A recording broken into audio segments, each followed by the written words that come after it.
All right, let's talk about artificial intelligence. There's so much hype out there, right? Today, we're going to cut through all that noise and get real about what AI actually means for business. So yeah, let's dive right in.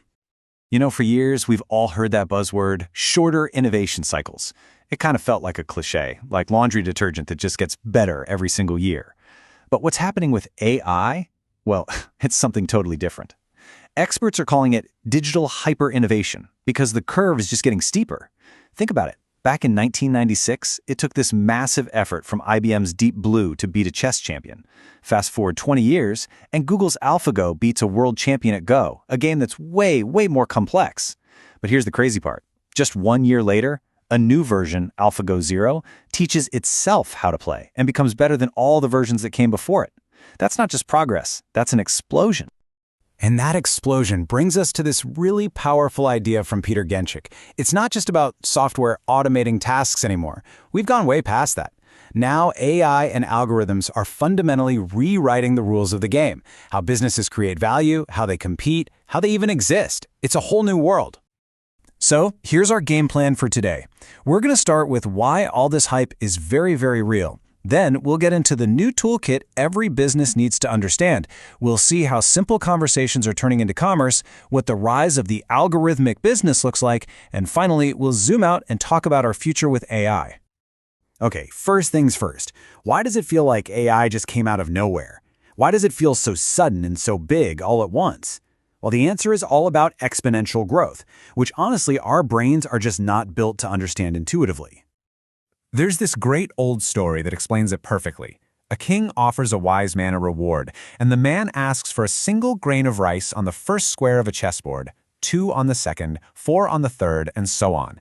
At first, the king is like, that's it, easy. The first few rows are nothing, but by the time you get to the second half of the board, the number is astronomical, more rice than exists in the world. Well, with AI development, we've only just hit something like the 6th or 7th square on that chessboard. The really mind-blowing growth is still to come. Okay, so let's pop the hood and look at the actual tools. How does all this theory turn into real-world applications?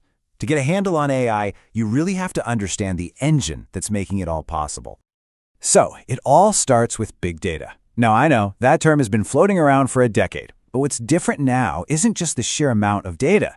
It's the incredible number of places we're getting it from, all these customer touchpoints. And, more importantly, our newfound ability to process it at lightning speed to find meaningful patterns. And this data has 4 key characteristics, the 4 V's. You've got volume, just massive amounts of data. Then there's velocity, it's coming at you in real time. You have variety, it's not just neat spreadsheets anymore. It's text, images, videos, you name it. And finally, veracity. The data has to be accurate and trustworthy. When you put all 4 of those together, you get this incredibly rich, high-octane fuel that's perfect for powering modern AI systems. Okay, so if big data is the fuel, then machine learning, or ML, is the engine itself. It's actually a pretty simple idea at its core. It's about generating knowledge from experience. Instead of a programmer writing thousands of if-then rules, you give the system a goal and a ton of data, and it figures out the rules for itself. It learns, it adapts, and it gets better all on its own. And this engine comes in a few different flavors. You have supervised learning, which is like showing a toddler flashcards. You give it labeled data, this is a cat, this is not a cat, until it learns to recognize cats on its own. That's how spam filters work. Then you've got unsupervised learning, where you just dump a bunch of data on it and say, find interesting patterns. That's great for things like customer segmentation. And finally, you have reinforcement learning. This is learning by doing, trial and error. The system gets rewarded for good moves and penalized for bad ones. That's exactly how AlphaGo taught itself to become the best Go player in the world. I love this analogy because it makes it so clear. Think about how machine learning can work in sales. It's basically a dating platform for your business. You feed the algorithm data on your absolute best, most profitable customers. The AI then analyzes their DNA, all the little data points that make them great, and it goes out and finds lookalikes, other companies that share those exact same traits. It's like having a perfect matchmaker for your sales team. So let's look at one of the most visible ways this technology is showing up in our daily lives: chatbots. This is where AI meets the customer, and believe me, it is changing everything. So why now? Why are chatbots popping up all over the place? Well, it's really a perfect storm of 2 things. First, we all have app fatigue. I mean, seriously, who wants to download yet another app just to ask a simple question? And second, the technology behind it, natural language processing, or NLP, has just gotten so much better. Computers can finally understand what we're saying and respond in a way that feels natural. And this isn't just a tiny improvement. It's a complete paradigm shift in customer service. We're leaving behind the old world of being stuck on hold with a hotline, dealing with limited business hours, and filling out boring contact forms. The new world is happening right inside the messaging apps we already use every day. It's 24/7, the responses are instant, and it feels like a real two-way conversation. Now, here's why this is such a game changer for businesses. An analysis in the auto industry found that 80% of customer questions are simple and repetitive. Let that sink in for a second. 4 out of every 5 calls or emails are people asking the same basic things over and over again. That makes them absolutely perfect for automation. And this doesn't just save a ton of money, it frees up your human experts to deal with the really complex, high-value problems where they can actually make a difference. So, when you start combining these powerful tools, big data as your fuel, machine learning as your engine, and conversational AI as your interface, something fundamental starts to shift. The very DNA of the company begins to change. It evolves into what we call an algorithmic business. And you can think of this as a kind of maturity model, a roadmap for companies. Most companies start out as data-driven, using data to look backward and create reports about what happened. The next level up is the automated enterprise, where you're using AI in real time to optimize your processes. But the final stage, the holy grail, is the superintelligence enterprise. This is where AI systems are so advanced, they proactively develop and execute their own strategies to meet business goals.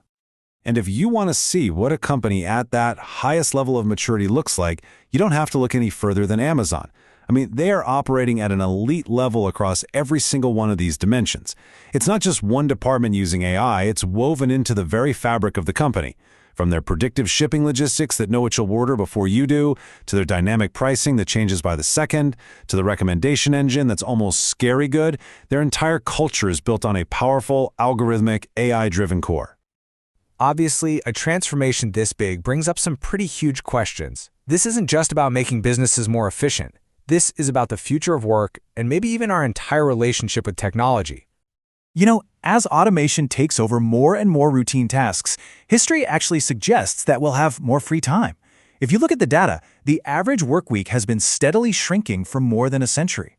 So the real question isn't whether we'll be replaced, but rather, how are we going to use all this extra time? How can we channel it into more creativity, more innovation, and more of the things that make us human? And this quote from Henry Kaplan just nails it. This is probably the single most important takeaway for everyone listening. The future isn't about man versus machine. It's about adapting our skills. The winners will be the people who learn how to collaborate with these intelligent systems, using AI to amplify their own talents and to focus on problem solving and creativity. So, at the end of the day, making this shift to an algorithmic business isn't a question of if anymore. It's a question of when and how. The companies that are going to win the future are the ones that figure out that perfect synergy between intelligent automation and irreplaceable human ingenuity. They won't just use AI as a tool. They'll build a genuine partnership between people and machines. That's the new game.